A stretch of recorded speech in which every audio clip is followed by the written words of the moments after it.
Bugün mən alkanlar mövzusunda hibrid orbitallardır, rabitələrdir. Onları həm düstur üzərində, həm də misallar üzərində tətbiqinin izahını verəcəm. Birinci başlayaq bugündən alkanları. Deməli, alkanların ümumi formulu bilirik ki, CnH2n üstəgəlsi 2-dir. Və biz burada həm emir hesablamağı da eləyə bilərik. Baxırıq. Karbonun nisbi atom kütləsi 12-dir. Ancaq indeksində n olduğuna görə yazıram 12n üstəgəlsin. Hidrogenin də nisbi atom kütləsi 1 olduğuna görə 1 vurulsun 2n üstəgəlsin 2 olduğuna görə o da olacaq 2n üstəgəlsin 2. Bu cəmi 12 ilə 2 14n üstəgəlsin 2 olacaq. İndi bu mövzuda biz yəni alkanlar mövzusunda atomların da sayını tapalım. Atomda biz bilirik ki, indeksində olanların cəmi deməkdir. Karbon indeksi neçədir? N'dir. Hidrogen neçədir?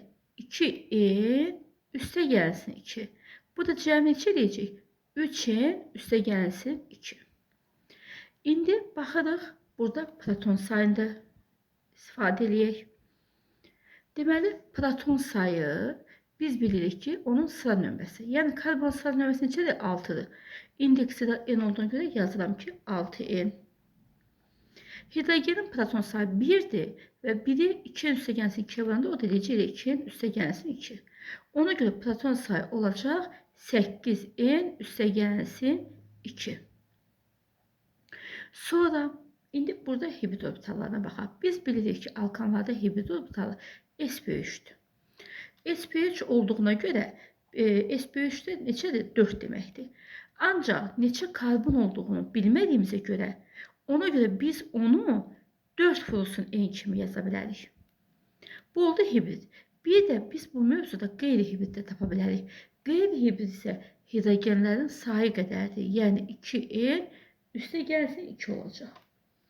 Və burada neytron sayını demədim. Neytron sayını da yazaq. Neytron bilirik ki, nisbi atom kütləsinin proton sayını çıxmaqla neytronu tapa bilirik. Bax, karbon nisbi atom kütləsi 12-dir. Proton sayı isə 6-dır. 12-dən 6 çıxdım, 6 elədir. Bu da n olduğuna görə 6n yazıram.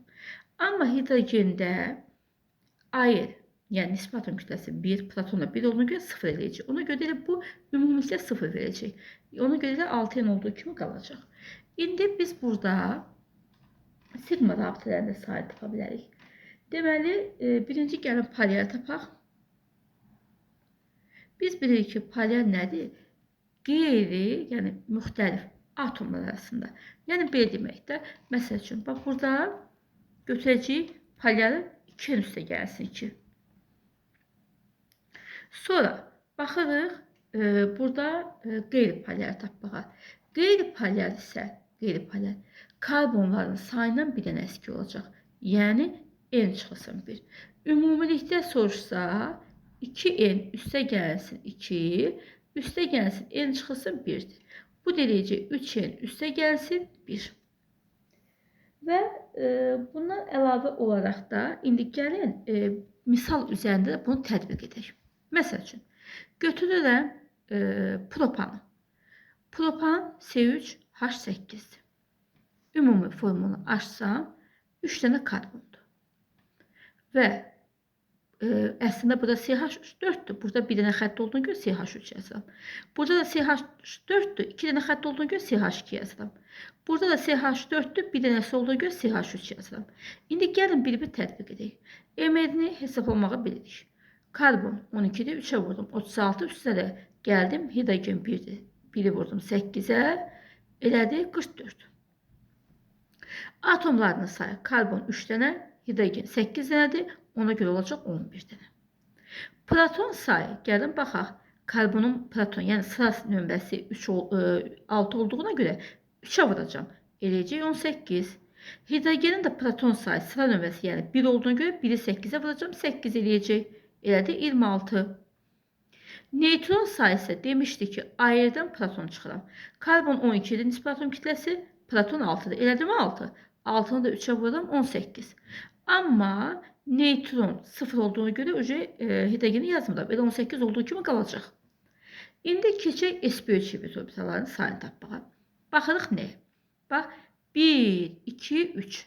Hərəsi də biz dedik ki, sp3 nə deməkdir? 1s, 3p, 4 deməkdir də. 4, 4, 4, 12 elədir. Düzdürmü? Düstur şəklində də götürsəm, onsuz da 4-dən yazmışam. 4'ü karbonların sayına vursam, yəni 3'e vursam, yenə də 12 eləyəcək. Sonra qeyri-hibrid orbitalların sayı. Qeyri-hibrid dedim hidrogenlərin sayı qədərdir. Gəlin baxaq. 3, 2, 5, 3, 8.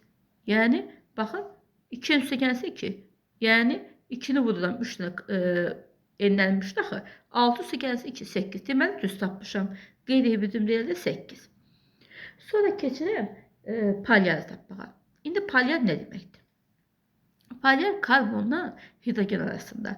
Amma bayaq hidrogenlərin sayını yazdım. Çünki bilirsiniz niyə? Bax, bunu burada açıq şəkildə yazsam, bir dənə karbona baxın. Bax, məsəl üçün, neçəsi birləşdi? 1, 2, 3. Ona görə götürürəm. Karbonla hidrogen arasında 1, 2, 3. Burada da 2 dənədir. Oldu mu? 5. Burada da 3 oldu, 8. Ona görə hidrogenlərin sayı qədər deyirəm. Və bundan əlavə olaraq bu bizim oldu polyarlarımızın sayı. Qeyri-polyar isə karbonun sayından bir dənə əskik. Niyə? Baxırıq nəyə? 3'lü 2 götürürəm. Bax, karbonla karbon arasında 1, karbonla karbon arasında 2. Ona görə 2 götürəcəm. Ümumi sigma abitələrində sayını tapanda yenə hidrogenlərin sayı olacaq polyar, yəni 8, C3H8 yazmışam axı. Karbonla karbon arasında isə dedim ki, bayaq 3'lüsə olacaq 2, 4'lüsə olacaq 3. Bunları cəmləyəcəm.